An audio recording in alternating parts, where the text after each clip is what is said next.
اور اب یہ امیر جماعت اسلامی پاکستان سراج الحق صاحب نے فلسطین فنڈ کا بھی اعلان کیا ہے اور پورے پاکستان میں عوام کے اس رد عمل کو چینلائز کر کے ایک مزاحمتی قوت کے طور پر ابھرنے کے لیے جمعے کو یوم احتجاج اور پھر اس کے بعد اتوار کو یعنی 23 تاریخ کو کراچی میں شارع فیصل پر ایک بہت بڑا فلسطین مارچ ہوگا انشاءاللہ۔ یہ فلسطین مارچ جماعت اسلامی کی اپیل پر ہوگا، جماعت اسلامی کی میزبانی میں ہوگا، لیکن میڈیا کے توسط سے تمام طبقہ زندگی کے لوگوں کو، تمام سیاسی جماعتوں، تمام مذہبی جماعتوں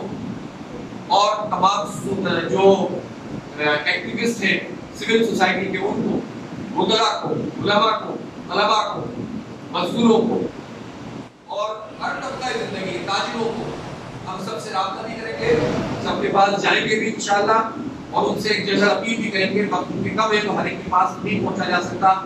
لیکن ہم سب سے اپیل کرتے ہیں کہ میزبانی جماعت اسلامی کی ہے، یہ مارچ فلسطین کا مارچ ہے اور یہ مارچ پاکستان کا مارچ ہے۔ تو پاکستان میں موجود سب لوگوں، کراچی چونکہ عالم اسلام کا سب سے بڑا شہر ہے، تو میں کراچی کے لوگوں سے یہ اپیل کرتا ہوں کہ وہ اس مارچ کو پوری دنیا میں ہونے والے مارچ میں سب سے بڑا مارچ بنائیں۔